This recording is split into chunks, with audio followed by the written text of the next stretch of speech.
Hey, what's up? Dean, Safe Performance at the shop. Working on the Camaro. Finally, really starting to make a lot of progress. Turbos are mounted, exhaust is done, O2s are in, plugged in. This one I didn't even have to extend, worked out, just kind of pulled the plug back, it plugged right in.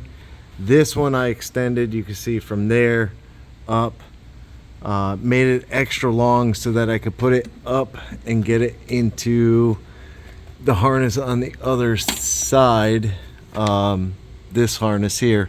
So I want to be able to pull that over and zip tie it over just so it doesn't fall onto the exhaust, or it could zip tie it right here. Yeah, I'll probably zip tie it right there. That'll be good. I got the fittings for the transmission lines. Those are on. The clocking is done on this one. I'm hoping close on this one. Stupid.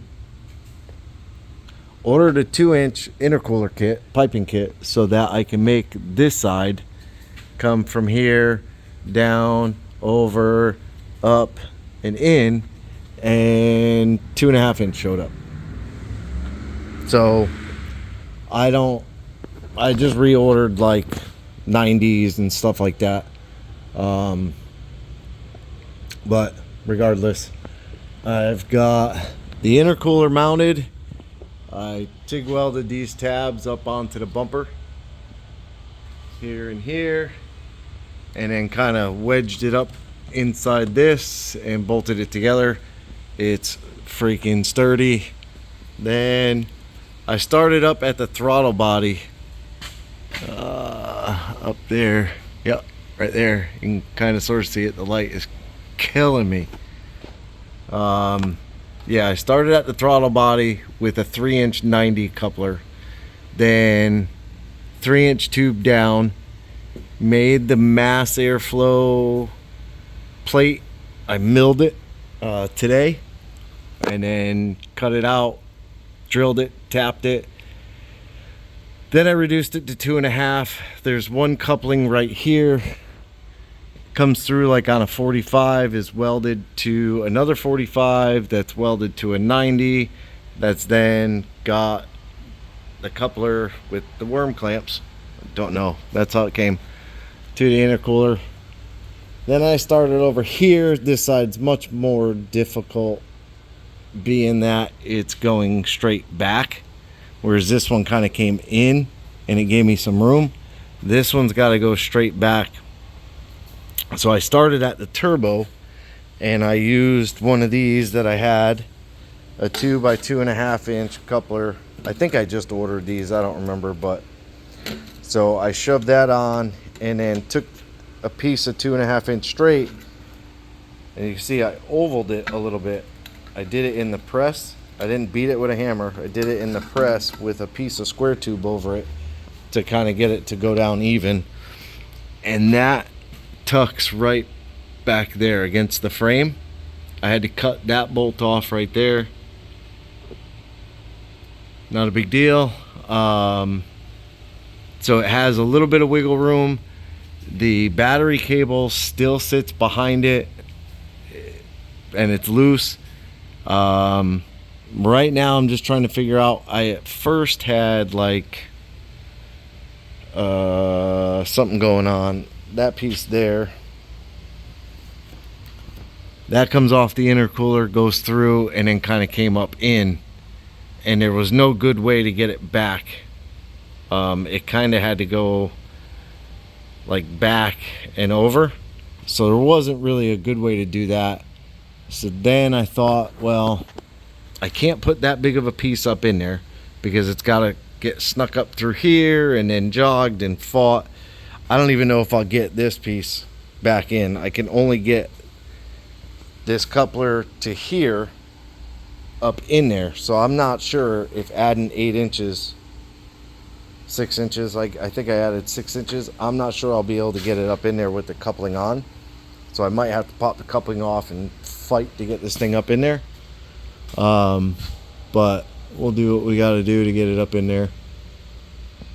So that piece will run off the turbo straight forward into, you can almost see that 90 coupling right there on the end of this pipe.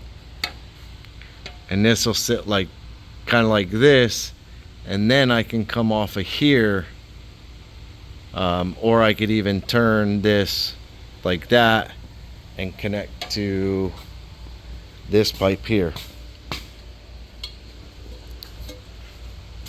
This sits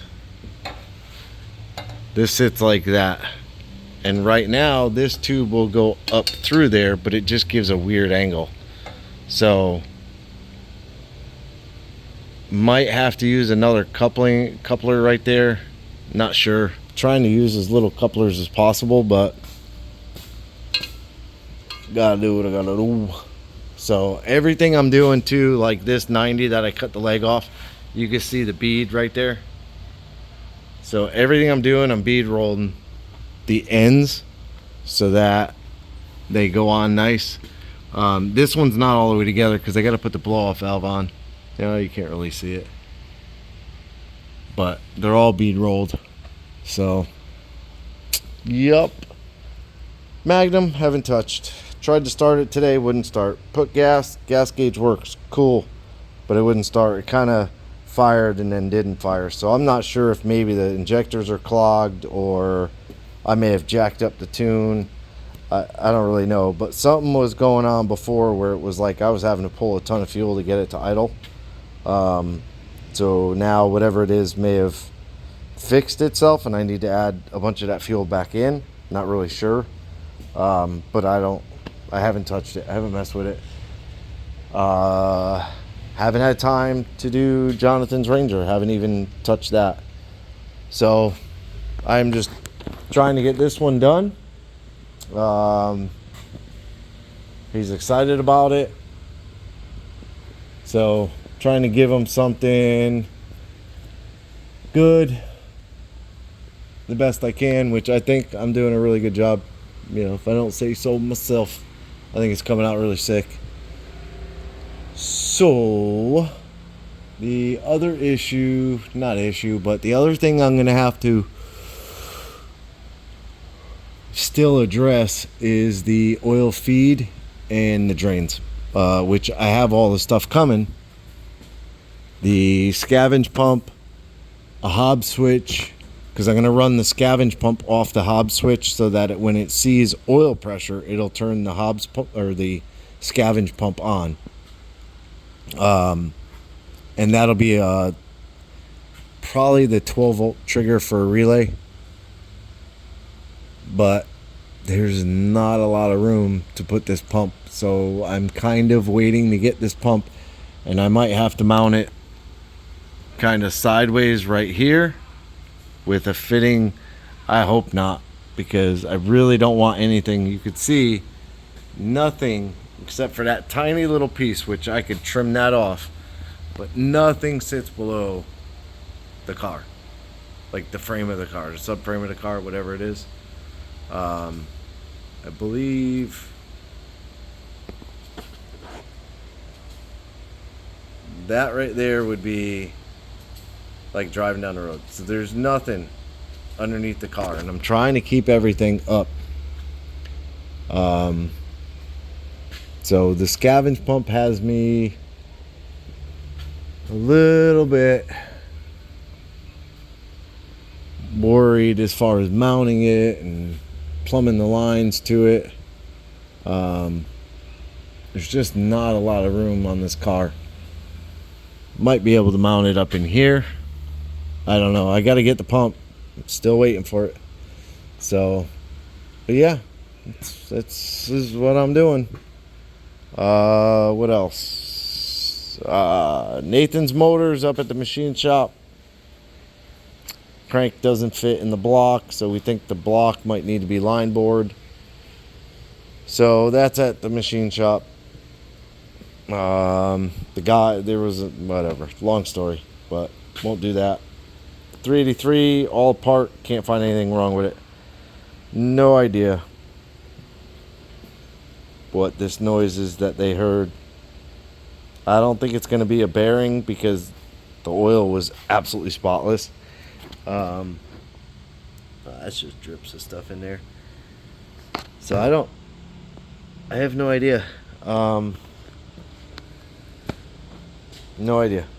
But that's all I got for today. Quick update. So appreciate you watching. Like, subscribe, hit the bell to be notified of new videos. Leave me a comment. If you want a shirt, shoot me an email. I think our email is in the description. So as always, have a good day.